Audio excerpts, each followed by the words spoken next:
Esse, infelizmente, né, foi o grande mote também que levou ao fim do Secos e Molhados. E aí eu escutei a conversa dele com o pai. Foi quando eu alertei o Ney. Falei assim, cara, a gente tomou uma punhalada pelas costas. Era sócio, só ele e o pai, e eu e o Ney passaríamos a condição de sócio para funcionários contratados. Você tem poucas opções, né, para adjetivar isso. Ganância. O João Ricardo, certamente confundiu a máxima literária que diz: não importa a intenção do autor, o que importa é a obra. Isso, para mim, é o tópico mais triste dessa história toda, porque ele se perde dentro desse delírio e confundiu ao ponto de se achar a própria obra. E os shows começam a ter um tamanho mesmo quando o disco... Quanto tempo depois que o disco sai? Logo de cara, porque Logo a de gente cara. porque a gente quando o disco saiu em julho de 73, né? Maio, junho, julho, não me lembro, de 73, e a gente já estava no Teatro Itália. Daí Baita sucesso. com baita sucesso. Daí a gente sai do Teatro Itália e menos de 4 dias a gente estreia uma temporada de mais de mês e meio no Teatro 13 de Maio, em São Paulo, que foi assim o grande Que quantas pessoas cabiam lá? coroação mesmo. No Teatro 13 de Maio, acho que eram 600... Então já era um tamanho bem maior. E maior, lotado. Lotado. Aí os músicos que não quiseram ser artistas, né? Recebiam o seu belo cachê, mas viam você saindo com bolsa de dinheiro, com bolsa né? de dinheiro, exatamente. O Ney contando maravilhoso que ele ia no banco com um saco de dinheiro. Com sacos E os gerentes olhavam e falavam assim, quem são essas pessoas, né? E esse, infelizmente, né, foi o grande mote também que levou ao fim dos Secos e Molhados, né? Porque durante a administração do Moraci Duval, o Moraci Duval, muito sem comparativos, evidentemente, mas para as pessoas se situarem, né? Ele teve a importância para os Secos e Molhados, assim como um Brian Epstein teve para os Beatles, né? Os Beatles sem Brian Epstein não teria chegado... Ele também foi um visionário com o produto que ele tinha na mão. Com o produto que ele tinha na mão. Aonde você acha que ele foi visionário? Quando ele apostou em todas as coisas, até o próprio Maracanãzinho, né? Sabe, de ter bancado e peitado aquilo tudo, né? Ocorre que o que eu me falava, para não perder minha linha de raciocínio, que foi o grande erro, né, do João Ricardo, principalmente, foi quando ele alega, junto com o pai dele, que é convidado para administrar a nossa empresa, que nós tínhamos uma empresa chamada SPPS Produções Artísticas, que era quem na verdade, dirigia a marca de fantasia Secos e Molhados, né? E essa empresa era administrada com 25% de cotas pelo Moraci Duval, pelo Ney, pelo João e por mim. Era uma sociedade de 100% com 25% de participação de capital. Quando a gente tá para sair para turnê para o México, né, que iríamos ganhar o mundo, Copa do Mundo na Alemanha, enfim, íamos ficar 9 meses fora do país, o João Apolinário entra com um processo alegando falta de idoneidade na documentação apresentada pelo Moraci, né? Só que é o seguinte, isso justificando o saco de dinheiro que o Ney se referiu aqui no teu podcast, mas que é o seguinte, o Moraci, ele era realmente um pouco desorganizado em termos de borderose. Prestação de contas. Não de prestação de contas, não. Porque eu falo uma coisa no meu livro que é uma verdade que eu repito aqui, assim, com plena consciência. Se houve desvio, algum tipo de prestação não idônea por parte do Moraci Duval, quanto mais ele não foi idôneo, quanto mais ele justificou dinheiro na minha conta. Não sei se eu consigo me explicar. Sim. Ou seja, se ele roubou, que eu não queria usar esse termo, sabe? Quanto mais ele roubou, quanto mais eu ganhei dinheiro. Né? Não só eu, quanto o João Ricardo, quanto o Ney. Então não existia essa coisa da prestação não idônea de coisa. E ocorre que exatamente nessa época não existiam cartões de crédito, pagamentos online. Não existia... E o contratante pagava em dinheiro e comprava, o público comprava o dinheiro. O próprio contratante, mas o Secos e Molhados trabalhava com muita bilheteria, né? Então, aquele dinheiro entrava em espécie. E daí chegava no final, Moraci Duval tinha um saco imenso, né, de dinheiro e falava assim, olha, põe exatamente o mesmo tanto na bolsa de cada um dos três. Né? E a gente saía, sabe, sem preocupar, sabe, se tinha muito, pouco, nada, sabe como é que é, mas era sempre muito dinheiro. Mas por que onde que o João resolveu botar o pai? Porque aí dá ruim, né? Mas foi por causa da coisa seguinte, nós íamos fazer uma turnê traçada pelo próprio Moraci Duval, onde nós íamos ficar 9 meses ganhando o mundo, né? A gente ia sair como saímos, né? De São Paulo para o México, do México para os Estados Unidos, Europa, e daí culminaria essa turnê em Hiroshima, com o último show em Hiroshima. Né? Isso tudo vendido e planejado pelo Moraci Duval. Quando a gente sai para o México, nós tínhamos a SPPS, que era uma empresa que tinha, na época, 17 funcionários, todos eles devidamente registrados pelas CLTs da vida, esse tipo de coisa. E ela não podia ficar simplesmente ao Deus dará, precisava de alguém dirigindo a empresa da nossa ausência. E a única pessoa disponível foi o pai de João Ricardo. Então não foi algo que ele armou para colocar não, o pai? Não. No primeiro momento foi uma necessidade? Foi uma necessidade e foi uma coisa de comum acordo comigo, com o Ney, com o próprio Moraci Duval, né? O que a gente não esperava é que o João Apolinário fosse botar as manguinhas de fora, você entendeu? E no primeiro dia, sabe, colocasse o Moraci Duval para escanteio e passasse a ele, né, administrar a coisa como empresário. Só então a ideia inicial era ele ficar no escritório, mas continuar na mão do empresário que estava fazendo um trabalho lindo, claro, né? Lógico. Né? Esse seria o propósito da procuração que eu e Ney demos, sabe, que dava para ele poder dirigir a empresa na nossa ausência, né? Mas eles conseguiram reverter esse tipo de... Não reverter, né? Na verdade, ludibriaram lá, sei lá, fizeram... Mas aí tiram o empresário? Tiram o Moraci Duval. Durante a turnê mundial de vocês? Durante a turnê. O Moraci Duval não chegou nem a viajar para o México porque foi impedido subindo as escadas do avião. Que loucura, cara. Ganância pura. Chegou oficial de justiça e falei, do Brasil você não sai.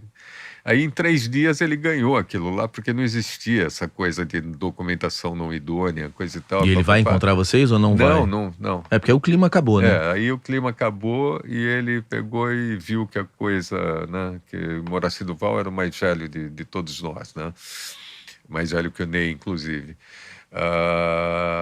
E ele percebe que ali não tinha muito o que fazer e o que ele faz? Ele cancela todos os contratos que nós tínhamos dessa turnê mundial e nós voltamos, sabe, do México para gravar o segundo disco dos Secos e Molhados, porque era cláusula contratual, e terminar com 3 shows que aconteceram no Triângulo Mineiro e um último show em Osasco, em São Paulo.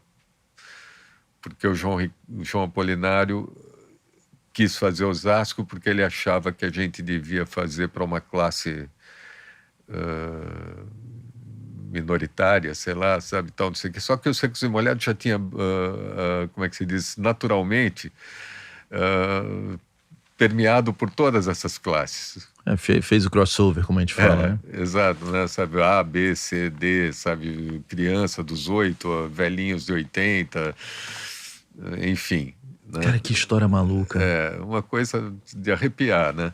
E ali, sabe, foi a coisa do fim da galinha dos ovos de ouro, né? Porque... Em que momento que você soube que essa ação judicial estava acontecendo? Vocês estavam juntos e... Porque o cara estava com vocês, caralho, né? Não, então, foi no dia do embarque para o México, no aeroporto de Congonhas, em São Paulo. E quem chegou e falou, olha, foi o João Ricardo? Não, nós vimos os oficiais de justiça impedindo. E o João Ricardo sabia que aquilo ia acontecer? Provavelmente ele sabia. Ele sabia. Ele deveria saber, né? Que quem não sabia era eu e o Ney, né? O Ney deve ter ficado maluco, né? Daí o Moraci Duval colocou o Marcos Lázaro, que era empresário do Roberto Carlos na nossa época, que coincidentemente estava indo para o México, para nos introduzir no México, para nos apresentar ao México. Vocês iam ficar gigantes. E aí, durante essa estada de 21 dias no México, eu comecei a perceber que o João Ricardo descia 2, 3 vezes por dia para fazer, não tinha celular, tem que se lembrar, tem que se enfatizar isso, porque assim, né, a comunicação... Nessa época não tinha nada, não tinha fax, não tinha celular, não tinha nada. Você, para fazer uma ligação do México para São Paulo, você tinha que entrar na cabine de telefone do hotel que você estava, pedir telefonista, aguardar tantas horas ou minutos, sei lá, para completar a ligação para o Brasil, né? E daí numa dessas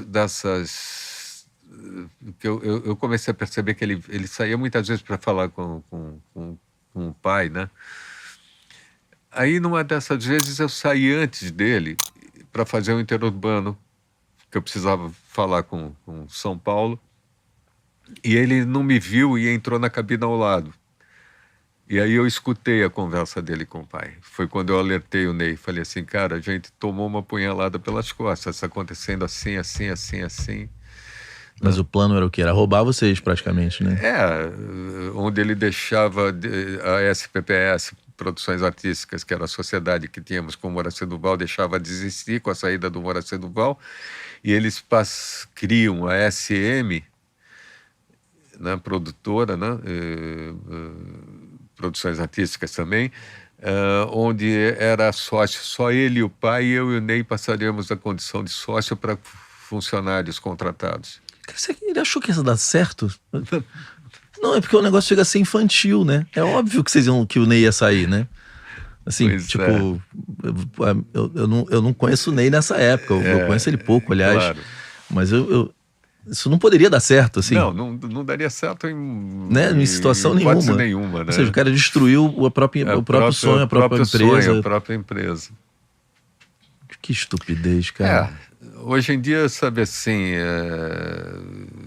você tem poucas opções, né, para adjetivar isso. Ganância, quem sabe, né? Também a gente não sabe o nível de influência Loucura. do pai, né, no filho, tem isso também, né? Exato, né? Por exemplo, meu pai tem uma super ascendência sobre mim, porque é um cara que eu respeito muito, é uma relação muito...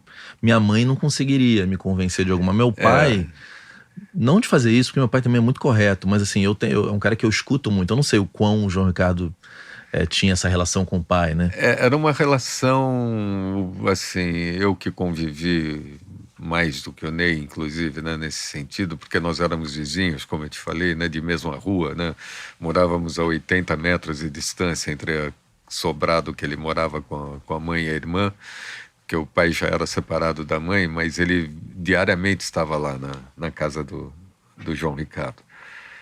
E eu tinha uma relação de família totalmente diferente. Meus pais, né, tanto meu pai quanto a minha mãe, sempre foram muito carinhosos, muito atenciosos comigo, com a minha irmã.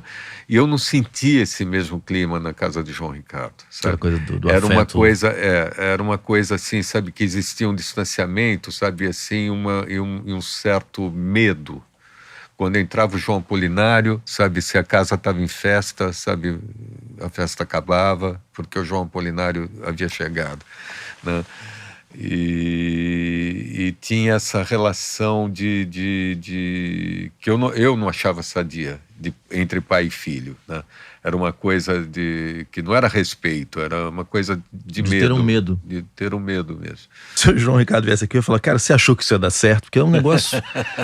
Não, porque talvez na cabeça dele eu vou tirar todo mundo, vou fazer o próximo, e o próximo vai ser uma explosão e eu vou ganhar dinheiro sozinho, né? Eu consegui verbalizar uma coisa no meu livro, no Meteórico Fenômeno, quando o pouco que eu falo de João Ricardo, eu consegui verbalizar um negócio que há muito tempo eu vinha amadurecendo na minha cabeça, né? Que é o seguinte: o João Ricardo certamente confundiu a máxima literária que diz: não importa a intenção do autor, o que importa é a obra. E confundiu ao ponto de se achar a própria obra. Né? Isso, para mim, é o tópico mais triste dessa história toda, porque ele se perde dentro desse delírio, né, que nós estamos ouvindo, né, entre aspas, sabe assim, de se achar a própria obra. Né? E isso veio justificar um monte de coisas que ao longo da trajetória dos Secos e Molhados, por exemplo, a mãe de João Ricardo, ela era maquiadora da TV Bandeirantes. E ela era sempre muito próxima da gente. Né? E a gente ouvia a Fernanda, que era a mãe de João Ricardo, falar assim, todos os quatro ventos, né? Todos os cantos, sabe, falando assim: eu sou a mãe dos Secos e Molhados. Naquela época, eu e João e o Ney achávamos que aquilo era uma maneira carinhosa dela para com o grupo, né?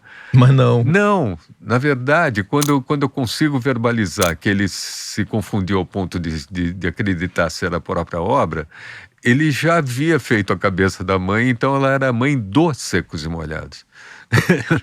Que história maluca, É gente. louco isso, né?